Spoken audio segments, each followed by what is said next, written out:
What's up, everybody? Welcome back to The Real Rundown, a show where we talk about everything happening in TV and movies.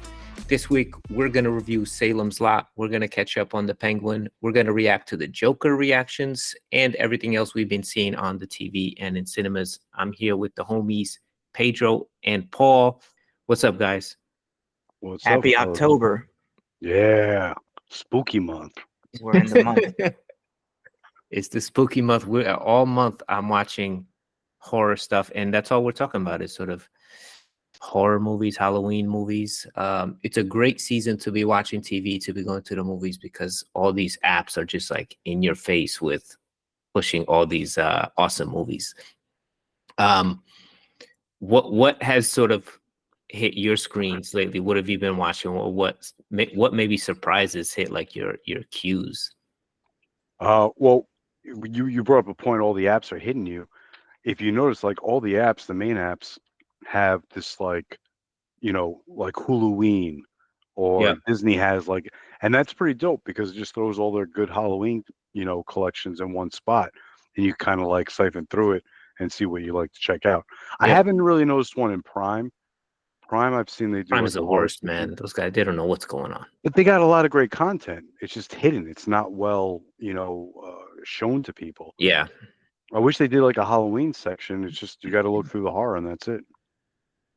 I feel like Max is finally getting their app together, even though you really have to scroll down to the bottom. I like the top 10 that they do, top 10 TV shows, top 10 films, and then they do really have they have a really good Halloween collection. Yeah. Um, Stay up, no stay up or something like that. the what? It's like the Max one is called like Don't Stay Up Oh yeah, collection, something something like like that. that. Yeah, yeah. Um, I'm trying to see. They have so many of these like documentary series. They all look bootleg. So I haven't watched any, but um, there are a couple of, since we're doing our Halloween special next week, I'm really looking at what's in those libraries. Near Dark is something that I heard about recently. It's like a vampire movie from the 80s that I want to check out. That's an excellent movie, man. True hidden gem. You saw it? Really? I saw it a long time ago, and I've been meaning to rewatch it because that one's up there. That's all I'm saying. That one's up there on the ratings scale. I've been starting my Halloween run. I started a couple weeks ago when I told you guys about Freaky. Um, what else did I watch? Freaky? Yeah, that one I told you about Vince Vaughn. Oh yeah. Oh, the like Freaky Friday horror mentioned twist that thing. one. Yeah, and Vince Vaughn is like the serial killer. That one was really good. Happy Death Day. Yep. The Babysitter that's on Netflix. The Babysitter. That I one don't was know good. that one. That's with that chick Hugh something Weaving. She Nah. was in like Up Next or something like that. She's in a couple horror movies. She's becoming like a scream girl. It Okay. was good. Babysitter was pretty good. And I watched like an old classic. Oh man,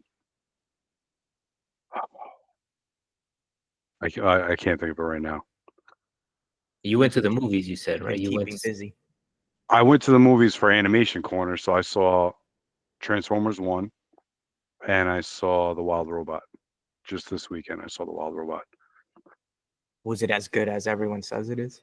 I read the books with my daughter, and she was kind of upset that they didn't match out to like how the books played out. But I was like, that's how they do it. The damn. books have a lot of time to establish like plot and get into things deep, and then the movie's got to cover a lot of ground, in a short period. But the movie, I think they did pretty good.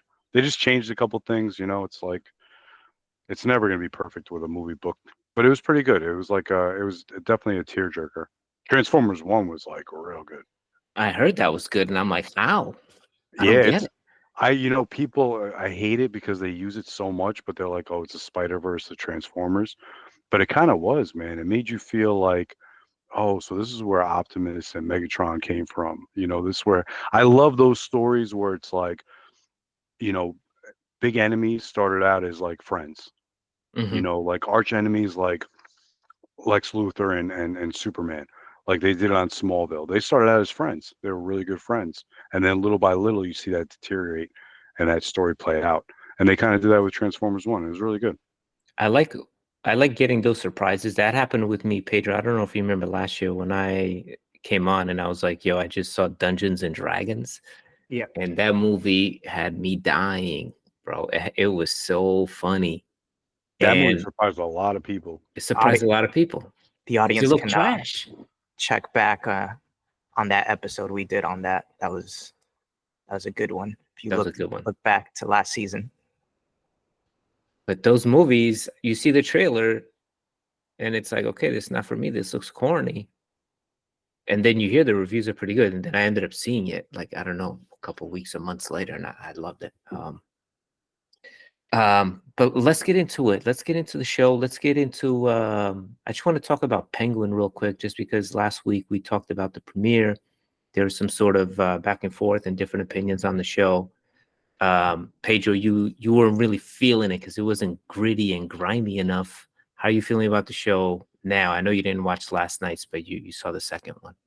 Yeah, after watching the second episode, I thought the second episode was much better than the premiere pilot episode.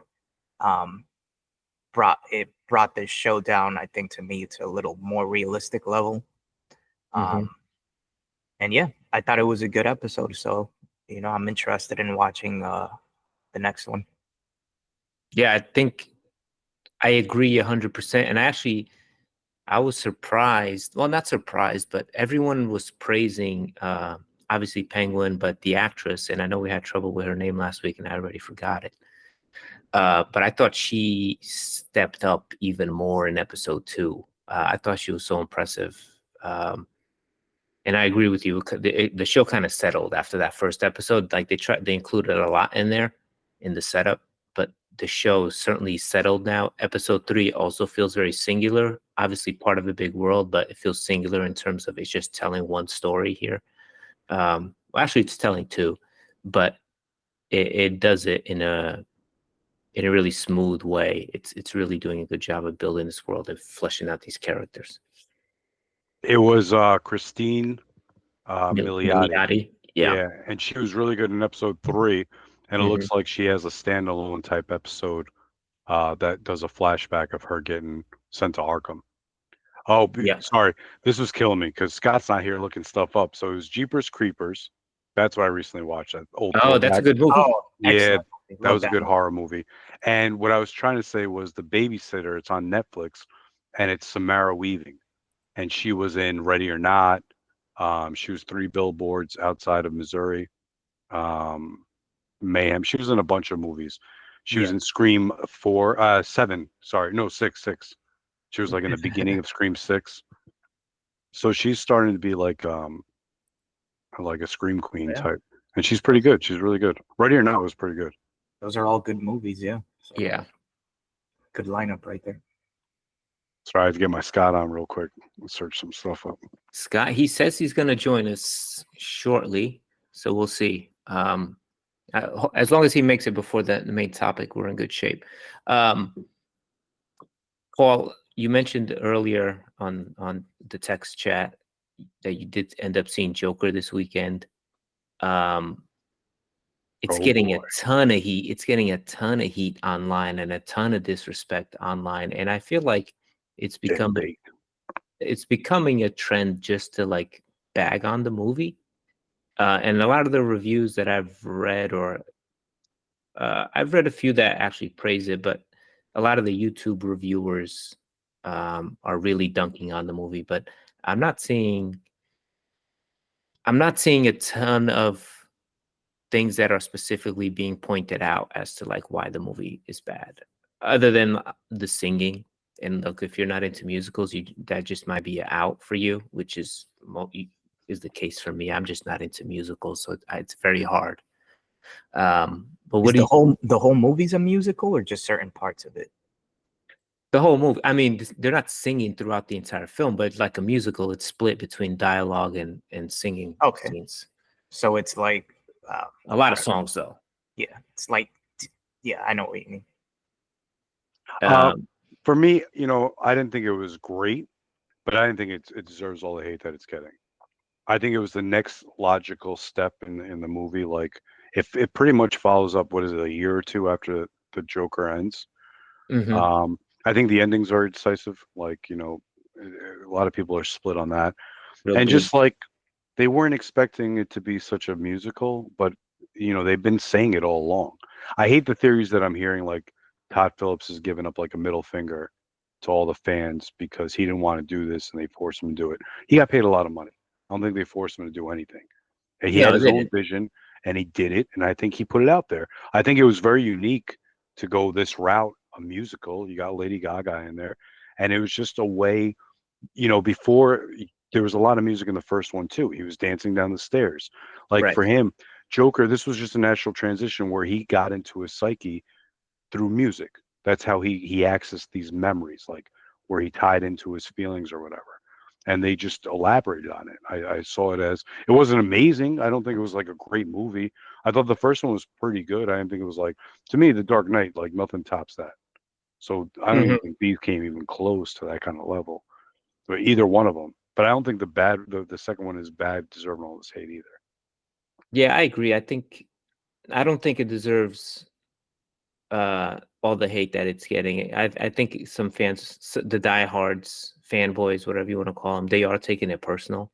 I listened to an interview with Joaquin Phoenix and Todd Phillips, just like talk, you know, one of these, they go on a show and they talk about the film, they promote the film.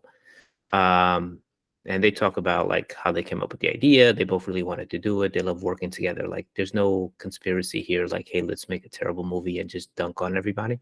No way. Um, Yeah. I it's hate hearing that. yeah, it's a little bit silly, but the movie is really dark throughout, and it's really a hopeless kind of a film.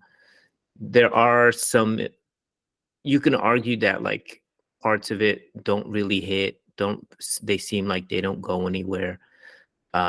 It's very bleak, and then you know when you fill some of that space with these musical points, it can be a turn off. It can feel like the movie just stops and like, okay, now I have to listen to this song, and then it picks up again. That's a That's major complaint I was hearing that it kept breaking up the timing of the movie with these musicals. That really yeah, didn't really tell much of a story and just broke up the timing of the movie. Like the flow was yeah, just getting killed by the musicals. But you know what? I liked some of the musicals. I thought they were good. Lady Gaga, I think she did an amazing job. She's not like, you know, you can't go like Margot Robbie, like, oh, that's that you would know, not work Harley here at Quinn. all. No, this she did her own thing, completely different, Yeah, and it worked for me. I thought it was like okay. And Joaquin Phoenix, he always does an amazing job. I think yeah, there was a lot of teases to the Batman universe, like in certain ways that people didn't like. And I don't want to get into it now, but like I think that was a complaint too. yeah. I think this is the type of movie where you, as I'm watching it, I was like, okay, I have to like separate. I have to sort of figure out or realize that the director is separating this character from his comic book origins, essentially. Like he's using this character to tell a different story. And Yeah, they just happens to be through Joker, but it could have been it could have been a character that he made up that was original, but he just used Joker here. And so all of that other comic book baggage just doesn't fit, right? So that's why I think a lot of people are like, this is not a good Joker movie. It's like, yeah, it's probably not, but he's still trying to tell a story through it. It doesn't, to me, it doesn't really work, but it's not a terrible movie. Like, it's an uncomfortable movie at times. It's a messed up movie for sure. It's not a bad movie, like in the way that are people want it to be. It's just not. And So it seems like a lot of the complaints are the fact that it's a musical instead of just a movie. the message, I think there's people feel that Todd Phillips is using this film to give a message to fanboys, which Hmm, is interesting. yeah, like I'm not going to spoil it, but um yeah, that's part of the hate too. Like he turned on them because he gave him this gift of the Joker that was phenomenal. And I'm interested now in finding out more about this conspiracy. But see, to me, it's BS. Like, didn't the original Joker come out during COVID too, or was it like No, before? that Or was way before that. It was it was before way before COVID? Yeah, that was 2019 or like 18. yeah, it was like 2018. Oh, At I least thought it 2 was going to years speak to before. like it spoke a lot to mental health, and I think it hit a chord with a lot of people because that was the big point with the Joker in the original one was the mental health, and he was going through this and seeing things that weren't really happening, and it was going through his eyes. You're seeing his world, but that's a lot of BS with the whole DC thing because they didn't play true to it either. They had a young Batman, like a little kid Batman. In the So this first one. in the first one, so this Yeah. couldn't have been the Joker. The timeline just didn't tie out. So it couldn't have been the Batman arch rival Joker that's played out in the Yeah, you comic. got to forget all that DC timeline comic book. You got to all that So has to go out the window when you watch these films. right there, these DC fans like should have known from the first one not to expect that now again in the second one. So like I don't know what Yeah. the complaint is about it. It already happened the first one. I think my own expectation, Pedro, you mind if I spoil 10%, No, go ahead. 60%? Spoiler alert button. Press the spoiler alert button. Just a soft spoiler here. And I had this throughout the film.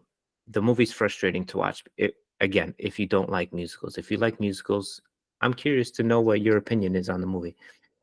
But you always expect the Joker to become and come out as the villain and go off and fight Batman or blow up buildings, whatever. That never happens. And it's teased 2 or 3 times that the movie's finally breaking free and the Joker's finally free, running Gotham, running mayhem. That never happens. So there's this built up sense that, ultimately we're going to get here with the story. And Todd Phillips just like snatches that a couple times subtly early on, but at the end in a very intentional way, a very final kind of way. And I think that frustrates you as not just in this movie, but I think in any kind of movie. He's stealing the reward that you sat down to sort of watch the movie for and follow the story for. That's taken from you at throughout, but especially at the end. Paul, Essentially, you could even say it's quite the opposite. It's like a deconstruction of the Joker. It's never like a yeah, build up of like a release of the Joker. It's like a fucking I'm sorry. It's like a breakdown of the Joker. Like just yeah, breaking him down and a flip of roles. Again, a mild spoiler, a flip of roles between him and Harley, which is yep, a very interesting take on it as well. Not the typical what you see their relationship as in the comics. It was more of a flip, and that was very interesting. But it was total deconstruction of the Joker. It was not a build up and the pot's gonna boil and it's gonna explode. No, it was like it was just yeah. systematically destroying him and like until he just It it was was it this, was interesting. It was a very interesting take on it. yeah. I'll say the last thing. The one scene that sticks with my mind is at the end of toward the end of the film when he's in the courthouse and Arthur Fleck denounces the Joker. Right? He says there is no Joker. It's just it was me the whole time. It's Arthur the whole time. I committed all those crimes. And then there's an explosion, and he gets free and he gets rescued by the clown, like by his super fans, those insane clown people. And they're like, "You're free. We're gonna get you out of here. We're gonna raise hell in Gotham." And then when he realizes like who these guys were, he rejects them. He jumps out of their car and he runs to Harley. Like he rejects that whole ideology of Joker being a savior to anybody. He rejects all those people. And then ultimately Harley rejects him because he rejected the Joker, he rejected himself. And I thought that stuck with me because that was the scene where I was like, okay, now he's free. He will be the Joker. He will like take over Gotham, but he rejects everything. And he rejects everyone who loved him, everyone who cheered for him. And he becomes Arthur Fleck. He I think becomes nothing. there was two key parts that I think just totally broke him. It was something that happened in the jail after he talked smack about the guards. And Yeah. so when they got him back in the jail, they did something to him, and I think that really broke him. And then the last final, hay on the camel's back was Gary. Oh, that was such a when scene, bro. yeah, dude, that was a really Heart-wrenching. great scene. Gary played it amazing. That was That incredible. that's what I mean. Like they all did a wonderful job. Joaquin Phoenix, the guy who plays Gary, I forgot what his name is. I'm not giving him credit, but he did an amazing. Gary That scene, Puddles. yeah, yeah, and that was the last one. That was what broke the camel's back. And after that, I think the Joker just like gave up, and he was like, "Nah, man, I'm not Joker. I'm Arthur Yeah. Fleck, and that's it." I wonder if what you just said, Bruno, if there's something deeper to look into with that, with like his clown followers, maybe like representing like the fanboys and like Yeah. Joker giving a big FU to them, or It's just something to denying, not a that. big F, but like denying them. And, I wonder if there's something deeper there to look into, that like a message that's I there. think, yeah, I agree with you. I don't know what the metaphors are, but certainly the Joker rejecting these followers that he embraced, and they embraced each other at the end of the first one when he goes to jail, like they're all celebrating him. And in this movie, the Joker, like it's been a few years, there's been a TV movie made about him. So he is a celebrity. He is by these people, they're like kind of like Trump supporters or like hardcore DC fans, whatever the incels, whatever metaphor or name you want to apply to them, they might represent. They are like the enemy of Todd Phillips in a way, in however these people are seeing the interpretation. But yeah, there's some conflict there. Well, that goes back to that point about like the conspiracy that Todd Phillips did a big middle finger to the fans and to DC or whatever. That those clown supporters are basically the fans of the first Joker movie, and him portraying the Joker not wanting to be the Joker that they want. Yeah. Yeah. And like that's the kind of like that's the message people are saying about Todd Phillips. And they said he did a similar thing with like The Hangover 3. He really didn't want to do The Hangover 3. The studio kind of forced him. So he did a bad job on Hangover 3, which I don't remember it being bad. It was horrible. It was really that bad. I saw it. I was like, I don't remember it, but I'm I sure don't remember it. by part 3 it was like done already. yeah. But also that's like any part 3 of any of those kind of movies. Like the jokes Yeah. are so worn out by then. It's hard to save that stuff. But they were saying he basically did the same thing to this. He did that. He did it to Hangover 3, and he's doing it now to Joker Folie à Deux. I might have to rewatch that trilogy to see this theory. See the cracks on the wall. Let me ask you guys a question though. Do you think, because you're saying that the musical pieces kind of like split the movie up at like certain points where it sounded like the movie just should have kept flowing? Do you think if they removed the musical numbers that the movie would flow better as just a straight movie without the... I think it would work. Like if the scene before a musical piece would go straight into the scene after the musical piece, you remove the musical piece and just like if they made an alternate cut I know what you and mean. cut the musicals out, and you think that would make the movie better? I would say like narratively, I don't think the music moves the story forward, but I think emotionally it does communicate how the characters are experiencing what they're currently going through and how those feelings are changing throughout the film. Yeah, I don't think it would have changed the narrative overall. I think the story is going to be the story regardless if it's a musical or not. And the music was just like, we said before, it was like a conduit into his memories. It hit at key points when he was reflecting back. That was the other theory too. Yeah. Like Harley was us. So Harley was obsessed with the Joker, right? Just like the fans of the first Joker movie were obsessed, and they wanted that Joker back. But then when Todd Phillips didn't give us the Joker that we really wanted, we lost interest. And the same thing happened with Harley and the Joker towards the end of the movie. So that was like another metaphor thrown in there. This movie had a lot of like deep things, man. Like, without going into too much spoilers, it had a lot of like, I mean, you could really dive into this movie about some stuff. There was even, I mean, this is in the trailer, so it's not spoiler, Harvey Dent. Yeah, Harvey Dent is in it. Yeah, and like his little key moment in the movie. And then the very end of the movie, what people, everyone's Well, been talking about the end of the movie. the end of the movie, I would never expect ever to happen. And there's two things. So we won't go. I don't want to spoil that because that is a treat to see for the first time without any spoilers, I think. So we'll leave it there. So yeah, I think the movie's getting piled on because people are mad that it's not a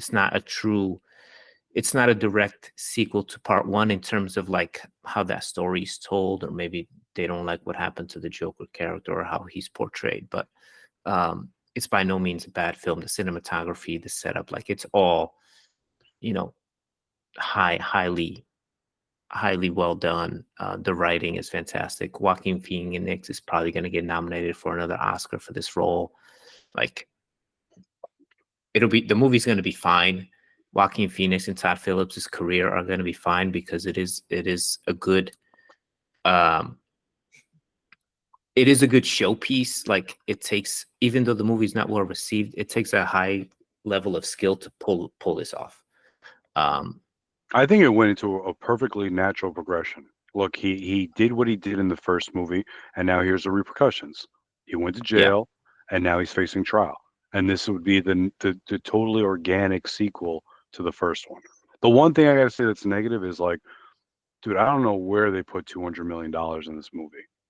Like, I just watched episode 3 of the Penguin, and they start off the episode showing like scenes from the Batman where the levee broke, and through the kid's perspective and about his family and all that. That was amazing. Like how they put that in a TV show, it was cinematic. I look at the Joker, Folie à Deux, and I'm like, where's $200 million and what? In the explosion, and like where is it? Yeah, I don't it's like see 3 locations the whole movie. Yeah. So where the hell do they put all this money? They got to make so much money, like 400 million, just to make break even or something. It just could be like the contract of the actors and director. I don't know. Yeah, Do probably. you guys, my last question, did this movie matter? Was it like after watching this movie, do you think this movie was even necessary? I never thought it was necessary from the start. I thought the first movie was complete. He does what he does. He goes to jail. Yeah, you can. There's always lingering questions after watching anything, but I thought I was good. I was very much good with Joker 1. So The first movie it said it all. It left it on that, that final note, and I thought it was really well done. There was no real ambiguity in this one of like, well, did what we see really happen?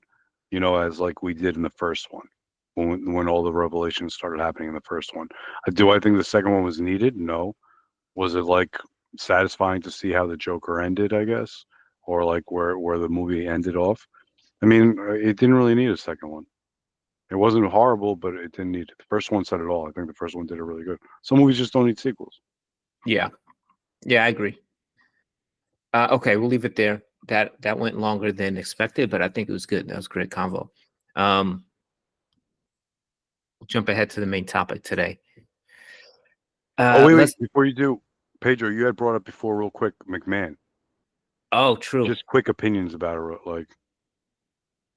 I think it's a must watch. If you don't know anything about the story of this man, or about the story of how the WWE grew to be this mega monster, from just being like one of many wrestling promotions out there, you should definitely watch it, because there's more to it.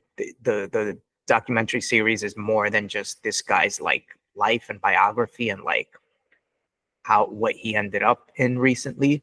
It's also kind of like gives you a short history of the WWF, which is now the WWE, and like all the key moments throughout like the decades that defined it. So I know you like wrestling. Did you find this like satisfactory? Did you really enjoy yeah, it? it was good. I mean, I've already known all the stories because I'm a wrestling fan, and there's been videos here and there online and on YouTube that you could see all this stuff about. Vice, a lot of stuff was touched up on from the Vice Dark Side of the Ring series. But I think as just one cohesive like documentary series, it was good. It's really good.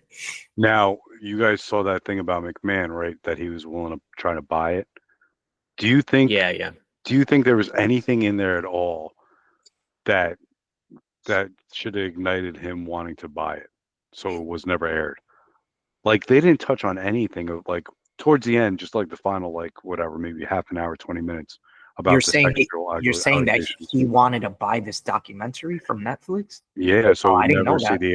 it wouldn't see the light of day. He wanted to buy it. I didn't know that. I wouldn't put it. I mean, it's believable because, um, if you see all the scandals that have happened throughout the decades with uh, But I didn't think it was WWF, they anything that we all didn't have a know. script they follow. Like it's never touched upon. They never talk about this stuff like in their programming. It's kind of like scandals happen, they sweep them under the rug, and like nothing happens. Like Hulk Hogan had his scandal at that point, and like bam, a few years later, he's like back on TV, like nothing happened.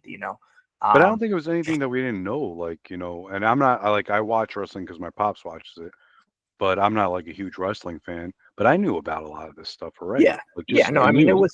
it was So also, yeah, it was also shot and the people were interviewed before yeah. the scandal broke, which is probably good because if it had happened afterwards, none of these people would have spoken.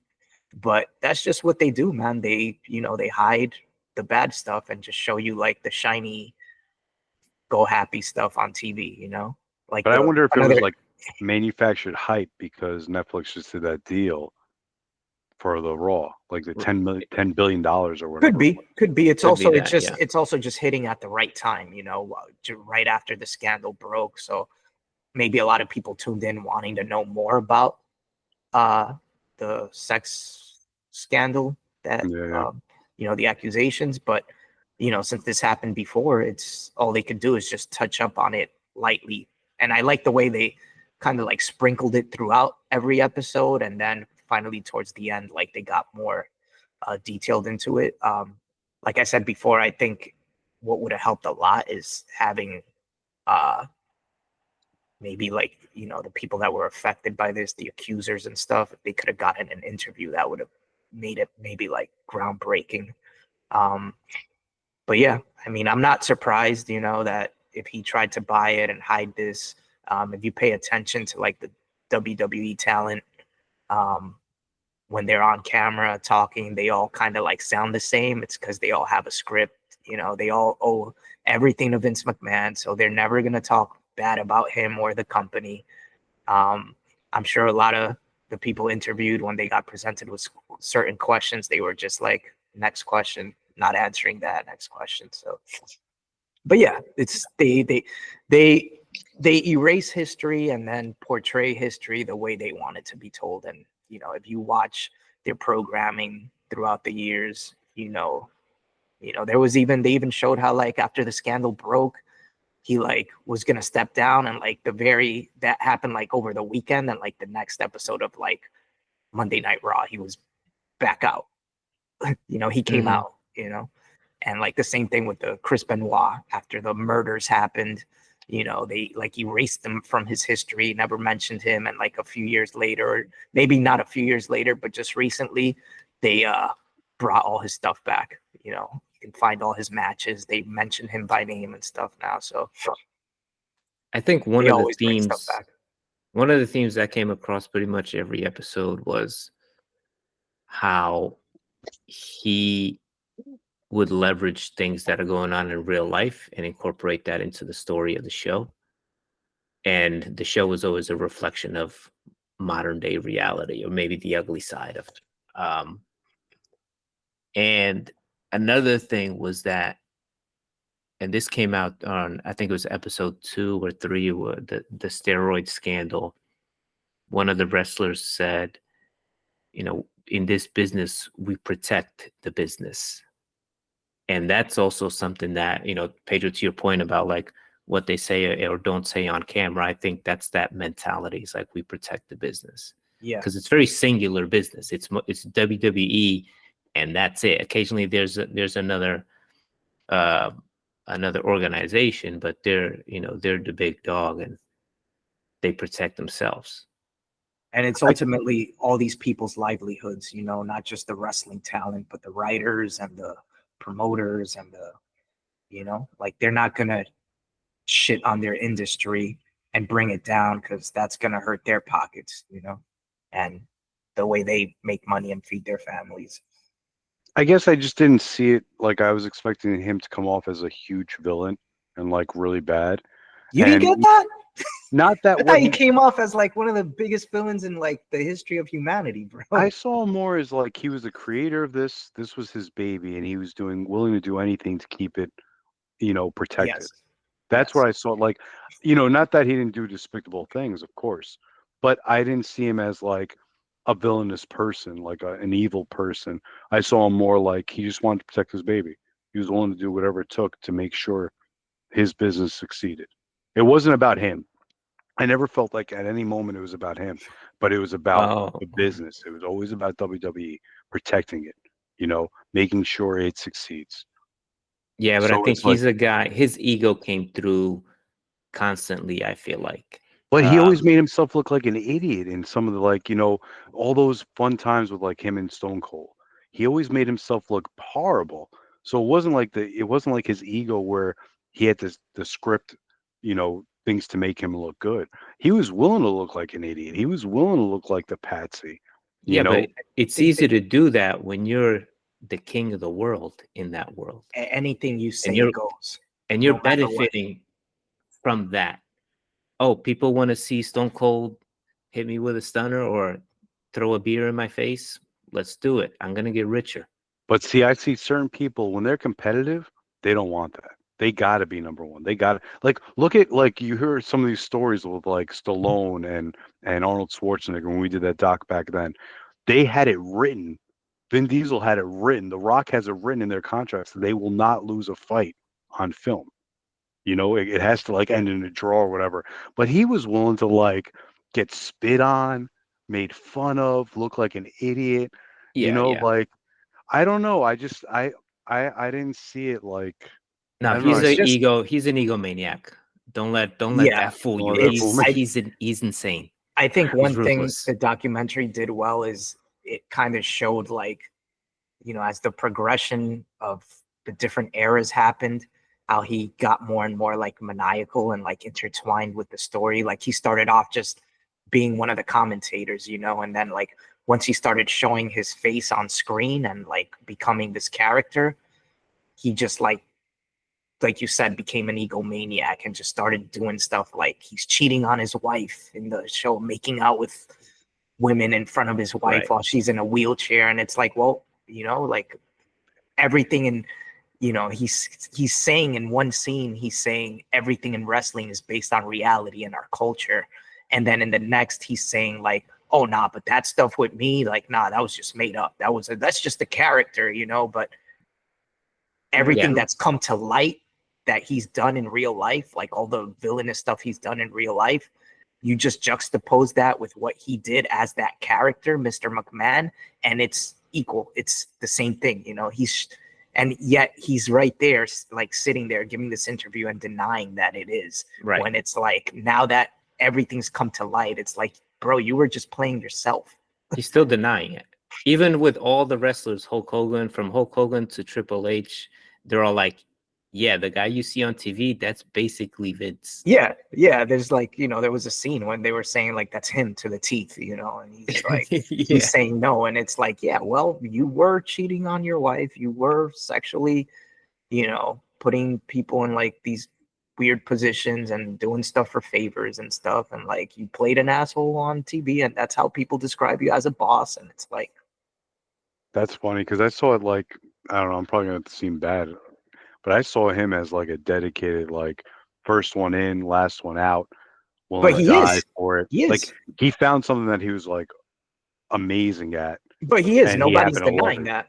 Nobody's denying that. We're just saying that there's this other like sinister side to this guy that he expressed as this character, but in reality, it was a reflection of who he actually is.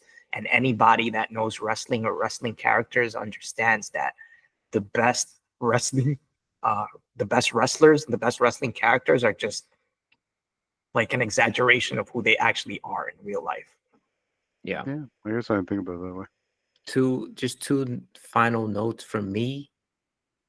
The homie Bruce Pritchard is Brother Love, if you remember Brother Love. Yeah, he was Brother Love. He was like all Uh, red and shiny back then. Yeah, he looks great. And then just McMahon just like cannot take a stunner, man. That always bothered me. Like he cannot sell the Stone Cold Stunner.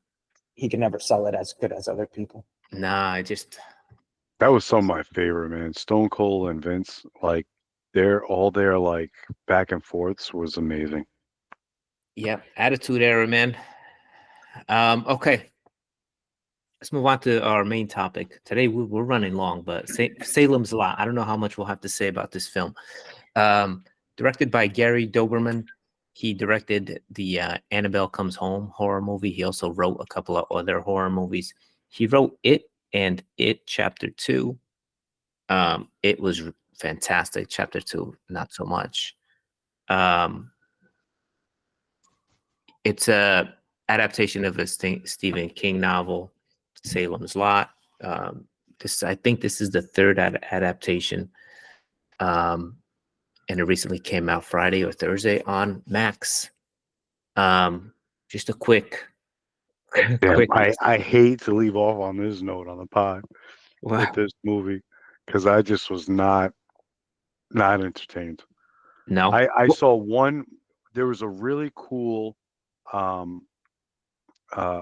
show that really did the vampires well that I liked a lot, and it was by Mike Flanagan. He did a whole bunch of like Netflix shows. Oh yeah, and it was Midnight Mass. Midnight Mass, yeah. And I thought that was a very that's kind of like what I wanted from the Watchers. I wanted that, Okay. Like Fallen Angel type of story. That's what I wanted.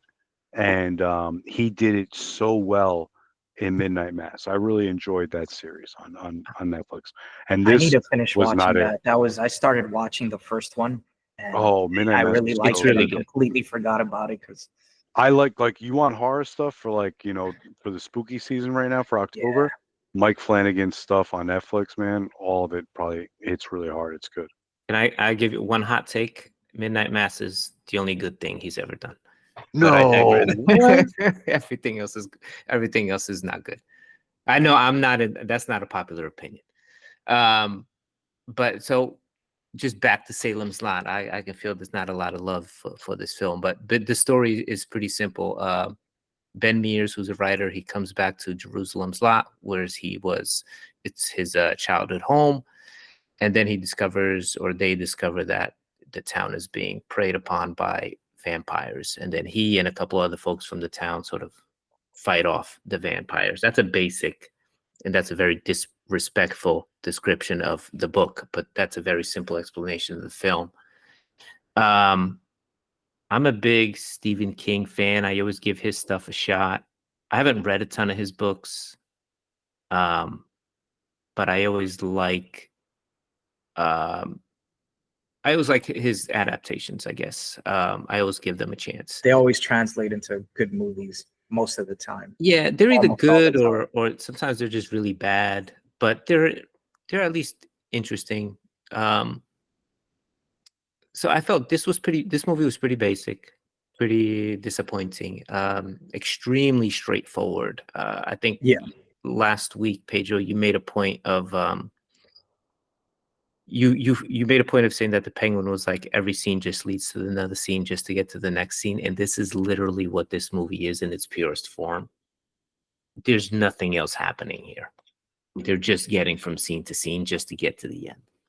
But like, what did you guys think like the first 10, 15 minutes into this? I was definitely reeled in the first 10 to 15 minutes. I like the look of the movie. I was really glad when I started watching it that it took place in the 70s. Yep. And it stuck to like the original movie, and it stuck to like probably you just checking all the boxes of stuff that I liked. Yeah. Yeah. Like all those like 90s, 80s horror movies that they take place in that time right before it. So I like that they kept it like that and they didn't try to remake the movie in like modern times, kind of like how the new Pet Cemetery from a few years ago was. If you know, the original Pet Cemetery took place in like the 50s or something, or like around that time, 50s, 60s, 70s, whatever.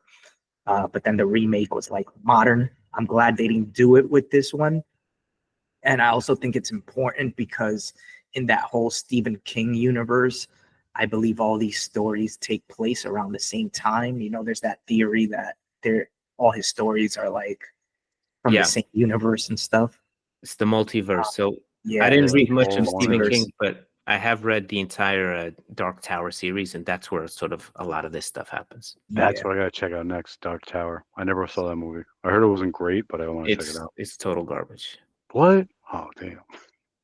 Yeah. So I'm glad they kept it in that time frame. You know, I think it would have been way more boring if it was just like to take place in in contemporary times, and like they try to like redo some stuff different and stuff. So I think another thing that made it really work was just the characters were quirky, and it gave it that like 80s style horror movie. You know, yeah, where, like, didn't it feel like introduce a character out of the 90s or something? Yeah, I like that. If you didn't, you know, if you're viewing this and you didn't catch that, you'd think it's like, oh man, this is bad acting, or like it's corny. But like, this is how, like, you know, 80s and 90s horror movies were. They just introduce a character that like you wouldn't see in any other scene, but they were just there to make the scene like weird and quirky. Like when Mears, the author, first gets to town and he goes into that real estate office. Oh, the realtor guy. Yeah, the realtor guy that comes out, like he was just like an over the top, like quirky character. So that's a bit of like, you know, old school like horror movie, like sprinkled magic in. The only thing we didn't see traditionally, like you're right, we have these like one-off weird characters, but in horror movies, but then they end up getting killed, and like this dude just that's it. Yeah, he's just gone. Yeah. Yeah, so I liked it. I thought it was straightforward. I haven't seen the original one. I'm gonna watch it now to compare the two. Yeah, I didn't think it was anything like crazy exciting or anything. It was straightforward. It was decent. I would give it like a 3 out of 5. I think it's an average movie. You know, if you're looking for a horror movie to watch it. And I'm sure if you're like part of the younger audience that hasn't experienced like the really like the golden era of horror movies, you know, like the 80s and some of these early 90s horror movies, that I think you might like this. You all know the Langoliers? Yeah. So Langoliers up here, Salem's Lot. Yeah. I That's like one of the Langoliers. better like Stephen King ones. But those were the cool like made for TV movies or series or whatever, because they couldn't put the whole movie. Yeah. But I don't know. Like I said, I think Midnight Mass did the vampire thing a lot better. It wasn't horrible. It definitely had some great moments. I thought it was so innovative the way they did the drive-in scene and the utilization of the cars and stuff. I thought that was really cool. I had never seen that before. You mean how they use them as caskets, essentially? Yeah, at the end of the movie, and they pull up to the drive, and they're like, "What are all these?" First, they were like, "Where did all the cars go?" That was like I thought that was like, pretty smart. That was pretty cool. And then it led you to the drive-in, and then you saw where all the cars were and what they were using it for. That was very interesting. I like that a lot. I like the vampire. I always love the eyes. I always love when you could fill up a screen, fill up the scene, and you have something moving in the background that catches your eye, and you don't really know if you saw it or you didn't see it. And already it puts you on edge, like watching it. And you're like, whoa, what did I just see? Did I really see that? And then the eyes come in. Or when they did a couple of good moves where the guy turns around and there's nobody in the room or there's nobody outside, and then he turns back around like a 360, like nonstop, and all of a sudden it's all populated by these vampires and stuff. Things like that, I thought that was really cool. But overall, like, the story was kind of boring. Like, you know, it was like you said, there was no build up. You had like these throwaway characters that came in for 1 second and then they were gone. And the story just kept moving. It kept moving. Like, you didn't really have time to like digest anything or like, for any lore buildup or whatever. It was just like No lore. no Yeah, well, lore, man. that's one of the And I things love that. that bugged me the most. It's like the intro credits, they kind of like build up the town and they hype up this Marston house, but then there's nothing to it. There's nothing Yeah. special about the Marston house at all. It's just a house on the hill. Like they don't even go into it. And similarly with Barlow, the basically the main vampire. They don't even explore him. What's he doing? What does he want? He just gets killed at the end, like in the worst boss fight ever. Right? He doesn't. It Yeah. was just a big. It Where never did he come led. from? It Why did never he led start to this? anything. Yeah. It was so much like, and even the cool like whole thing where it's like it was Jerusalem's lot or whatever, Yeah. and how the sign broke, and then you're really just left with Salem lot, and that's how this came from. Like I don't know, it just felt like there could have been so much more lore. Like you don't have to answer all the questions, but you have to make it known that there's questions to be asked. You need that kind of thing. Yeah. And this one, it was like, okay, I guess like we're Well, not going to they get into don't. anything. They try to develop the characters when he's at the drive-through with the girl, and they go to like the roof, and he asks her what's her story, and vice versa. And there's the story about him, like he grew up in his town. His parents died in a car crash, and then it never comes up again either. So, like, I don't really understand. Like, his character doesn't really have an arc. It's just like he shows up, vampires also show up, they fight him, and then he's just back exactly where he was. Uh, And more no rhyme or questions. reason who turns and who doesn't turn. Like one kid got bit, he got killed, right? Yeah. Then another kid got bit and he got turned. Then this other guy got bit, but he just died. Like, you know what I mean? It was like, all right, so what's the rules here? What's going on? How do you get part of the club? I like how the guy who plays the teacher's name is Matt Burke. At one point, he's just like, "Oh yeah, they took Ralph because he was the sacrifice, but then they took this other guy just to turn him." I'm like, "How do you know that? How would anyone even know that?" Like, I know that because I watched it, but how does he know that? So things Even the like scene that with the made no sense. priest and the cross. Like one scene, they got like two pieces of like sticks that they just tied together and made a cross, and it was blowing people away like 30 feet. Then the priest comes with like an actual crucifix, and the guy's like, "Oh, it doesn't work." Like, what do you mean? What happened? Yeah. So that's a scene in the book where like the book is much deeper and it's much richer. So a lot of fans are mad with how they played the priest, because the priest actually, the reason it doesn't work is because he's supposed to be an alcoholic and who's struggling with his faith. So his faith, when he pulls out the cross, it fails him. So it doesn't work. But they failed to do that in the movie, so it just looks stupid. It was a throwaway line. He's like, "Oh, it's so sad to see someone lose his faith," and then the cross like stops glowing. I'm like, "What? What happened right now?"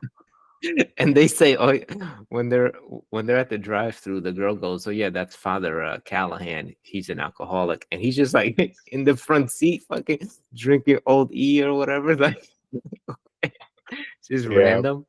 that's definitely poor character development, man. You had no like, I don't know. I like the actor, the main actor, Ben Myers. He was That's he the was son in. of that's the son of the guy who was in the Penn State, who played the president. What's his name? Bill Pullman. No way, That's that's his his son? son. That's the son. The guy who gives the speech. Oh wow, He looks familiar. He looked familiar when I watched. I didn't know if I had seen that actor in another movie it was recently, in but The he definitely looks Range familiar. on Prime. That's what it was. The Range. That Oh, sci-fi. yeah, Outer Range. I saw him in Top Gun Maverick. Okay. Yeah, he's Her, done I a don't know couple. where she was from. She's The from the the love. 90s, bro. I don't know where Oh really? she. Yeah, I don't Yeah. know where she came from. She might be a Yeah. vampire. I don't even know. Were there some people? Man, I haven't watched the original, but I feel like some of the older actors in the movie might have been from the original, or is that it? Like the Well, girl's mom? What was the there's character's name? I don't Her think it's mom seemed like I've definitely seen oh her in a lot of stuff from back in the day. yo, why did her mom hate that guy so much? There was no explanation as to why she hated him. Even try to like shoot him or something, didn't she? At the end, towards the Yeah. end. Yeah. she really hated that guy. Didn't really connect the dots on that one. I know there's another character What that about they. the kid? Oh, sorry. Yeah, I was just gonna say there's another character like that she had a crush on or had a crush on her, but that never materialized. It was just mentioned.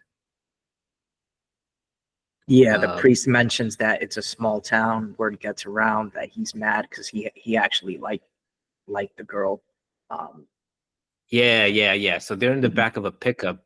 I don't know where they're coming from. I don't even know how they got in this pickup, but this dude is just mean mugging yeah, that was the a 10 weird. years character. That was a And then he's just gone. Yeah, that was a jarring cut. It kind of just like cut to them coming back in the back of the pickup truck, and you're like, what's going on? And then they kind of like sort of just say that they were looking for this missing kid, but you wouldn't have known that at, at the start of that scene. So I heard that the original cut, this movie was in like some production trouble, apparently. And I heard the original cut was 3 hours. So the first two versions or iterations of this novel were miniseries. They were like over 3 hours long to tell the story. This movie was condensed to like an hour and a half. So I think to your point, Pedro, I think they cut a lot of scenes out. That's why some of these characters and these things just seem random and there's not these connections here. Makes sense for the pacing issues too. Felt like it flew by. Like you didn't even know what the hell's going on. Do you know that kid? The kid that was digging the graves? Yeah, Mike. He was the kid in Gladiator. He was the son in Gladiator, like the oh The my first gosh, Gladiator? Caesar's like nephew or whatever. Yeah, the first Gladiator, and he was also in Unbreakable. This is him grown up Oh, now. Yeah, I didn't Spencer realize. Treat Clark. I knew he looked so familiar. I know the other guy, Richard or whatever, the guy that was helping the vampire. He was from like Game of Thrones, and then Damn. William Sadler's been in a lot of stuff. Yo, he was in Mystic River too. That movie's incredible. The kid was actually really good. I like uh, the kid that survives at the end, Mark or whatever. Petrie? Yeah, Mark Petrie? he was good. I thought he was like that. Gave me like Stranger Things, Goonies vibe with the kid like just taking it on his own. His dad just got you know done. Dude, that scene to me was so frustrating because they're like, That kid was so brave. He was awesome. I liked him. He was like he made the other kids all look like wimps and And he cowards. He made was a just promise to his friend, and he kept it. And he like yeah, he he was wouldn't like he was stop. hardcore. he was even Yeah, like ordering Ben Mears around at some point. Like, Yeah, I was do like, this, who is let's this do that. kid? Like, yo, this kid's in control. He was in like the control main the whole character. time, man. He was He was the awesome. alpha. Yeah, he's he like, was a shining star of this movie to me. Anyway, I think he was really good. That and the drive-in scene. yeah, and the scene where there's a scene where they all catch fire because again, like this kid Matt Petrie, he collapses the theater screen by just driving through all Yeah. the foundation of it, exposing the sun, and all these vampires catch fire. It's sick. That was the culmination of the drive-in scene. He took the car Yeah, and he took out all the support studs from the. And to me, I was like, "Yo, this is for real," because I've gone to drive-ins and they use these plywoods, 8x4 pieces of plywood, to and they hold it just up. build it. No, they built it's all. That's what the screen is. Oh, They just take these huge 8x4 foot pieces of plywood, paint it white, and then they just put it on a frame. And this kid took out the supports of the car, and I was like, "Oh, what is he going to do? He's going to crush all the vampires now? What about the five that are on top of this guy? How is he going to save them?" But no, he thought ahead.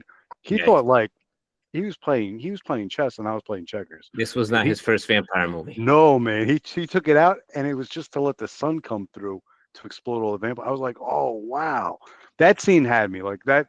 That scene made like the whole movie worth it to me. That was really That was a cool. A good lot of scene. good parts. And he also ran over that lady who was trying to shoot Ben Mears with the shotgun. Yeah, what was she was for her daughter? She was trying to protect her dead daughter or something. I don't No, know. so That what part. happened? So this kid again, Mark Petrie, respect. He Yeah, goes, it's everywhere. he goes to Barlow's house to kill Barlow. Like, doesn't even say anything. He just goes there on his own. But he meets what's his name, Stryker or Straker. Barlow's like familiar, Oh yeah, yeah. and he just kills him. He one shots him with a golf club to the face, kills him. So then Barlow makes the girl's Susan's mom his new familiar. So basically, and then he kills her too. This guy, he got the most kills in the whole movie, I think. I must have been mixing my key lime at that point. I missed that part right there. He goes to the house, and he actually gets captured. They don't kill him for some reason, but then he ends up escaping, killing everybody. There was another cool scene after like all the vampires are on fire. Ben Mears, he's like hiding from the lady with the shotgun behind the car, and one of the vampires, like full ablaze, just like is crawling toward him. Like they look sick. Really, I think cool they did the vampire, like the effects, like the main vampire. I think it looked pretty cool in the eyes. I always get freaked out when I see like the cat reflective eyes in the night, and they did that with the vampire. I mean, we've seen it before.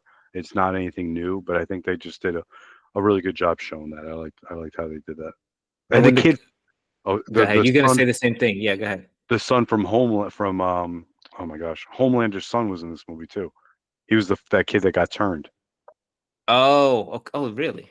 That was Homelander's son from The Boys. I was gonna say when he comes to the window at night. Oh yeah, like, that was him. That was the Homelander's very son. creepy. Yeah.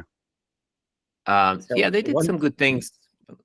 One thing that I just wanted to point out is apparently there was a made-for-TV miniseries in 2004 for Salem's Lot, and it stars Rob Lowe. Greasy Rob Lowe. I Lowe. remember that. Apparently it was on TNT. Damn, Rob Lowe, was it? So they did make a series out of it, and like we're saying, if there's a lot more to the story and stuff that's missing from this one movie, like could have definitely worked as like a Netflix series, or like how everything turns into a series nowadays. Well, like Bruno said before, this movie was in production hell for a minute. Yeah. They were trying to get it. They were at first a while back. I think they had finished this a while back. They were trying to get theatrical release, and then it was just having a lot of resistance getting it out there. So then they ended up ultimately streaming it. But for a stream, hey, it was cool. It wasn't yeah, I think it fits direct to streaming category. There was also the original came out in 1979. There's also a sequel in 1987 called The Return to Salem's Lot. Yeah, I wonder if Stephen King had anything to do with that one. I was thinking he's credited as a writer. He's credited as a writer on IMDb. So either he's credited as a writer because it's based on a book he wrote, maybe he wrote the sequel, or maybe he just wrote the sequel, the movie sequel. Yeah, maybe. But he's credited as a writer, and the director is also one of the writers on it. I might mess around and rewatch this and watch this 2004 version with Rob Lowe. It's also got Donald Sutherland. Yeah. But it's a TV mini series, so I wonder where it might be a little difficult to find. Yeah, I know the original, the 79 one, that's on Max. Yeah. But this one, I don't know. Looks like it aired on TNT, so stuff that aired on TV from that era is kind of difficult to find. Because if this was on TNT, it was right after Monday Nitro. 1998, yeah. Monday Nitro was like in its almost like 2 years from dissolving and being bought out by the McMahons. But I don't think this would even been my top 10 vampire movies. I just recently watched 30 Days of Night. That movie was dope. Lost Boys. This is it. Yeah, this is. I don't think this is. No, this is not up there. 10. No, it's not. Do you think this movie would have felt differently if you guys watched it in theater instead of home? Nah. No. I might have been a little pissed. It's not scary, right? There's a couple. If I would have watched this in the movie theaters, I wouldn't have been walking around and doing other stuff while watching this movie. So I would have focused more on it. So I might have enjoyed more of like the thrills and like the cheap thrills and like the deaths and stuff. So maybe I would have enjoyed it a little more, but I think I'm just looking at this movie as what it is, just like a basic, straightforward, straight to streaming horror movie, and that's what it is. Yeah. You know what was good too that just came out? It's on the Peacock. It's Annabelle. It was like vampire The doll? Dracula's daughter. That's the same. Hold up. That's where they put a group together to like rob a house or no, kidnap a girl, and they didn't know the girl they were kidnapping ended up being Dracula's daughter. And then she Oh, flips a script on him. I think it was yeah, Abigail or something like they that. have something. Yeah, they have. Annabelle is about the doll. No, Annabelle is not the doll. Annabelle. I think you're right. I think it is Abigail. Abigail probably or something like that. Looking it up right now. Yeah, no, Annabelle's Abigail that doll, man. 2024. Yeah, that's This. Yeah. That was yeah, a that good movie- film. I like this one. yeah, Abigail they was pretty good. promoted it a lot. I forgot about it. I actually wanted to watch this. Yeah, it's on the Yeah, Peacock. it's supposed to be good. You saw it, Paul? Yeah, I liked it. It was like, it was like get a group together. It had that kid before he passed away too. The Who? kid that was on Euphoria. He Oh, passed he's away in from it? yeah, Oh, he's in yeah. it. Angus Cloud. They got the girl from Scream in it. It was like the cast was pretty good. Um, and the movie was it was interesting. It was like a ragtag group thrown together to do like a heist, but the heist ended up being a kidnapping. And then they thought they had her locked up in the house. Even Esposito's in it. Giancarlo Esposito. I'm Yeah, saying these guys, he's in it guys in too. everything. I'm telling you, man, if you get a chance, check out this movie over the weekend. Yeah, Pretty good. they've been promoting it a lot on their platform. It's like always on the front page, and every once in a while, at least like once or twice a year, Peacock drops something pretty good. It just popped in my head 'cause I was thinking like, Yeah. what's some vampire movies I watched recently? Like to try to compare it. So this I would probably give like a 2 on my scale, man. I'd probably give it a 2 out of 5. Yeah, I'll probably give it like a 2.5. You Just guys are didn't it didn't lowballing. hit. I'm the highest rating with a 3 out of 5. Yeah. Gotta It just be didn't. with those 5s. Fair. All right. Any final thoughts on Salem's Lot? Should we leave it there? Yeah. Oh, I did see Speak No Evil. Oh, And you that did? was yeah, it was okay. Yeah. A lot of like plot holes where I was like, oh, this would not happen. Okay. All right. Next week we have our Halloween special. Big We're gonna- Halloween special. We're gonna do a we're gonna do a movie monster draft. It's gonna be our first movie draft, so tune in for that. Can't wait for that one. We'll be picking our favorite movies in favorite monsters category, and we'll be attributing certain points to those picks and see who the winner is. But Scott will be back. Paul, Pedro, thank you for joining. This was a really good, fun conversation. Good All right. talking, you fellas. Keep them coming October. Peace. Later.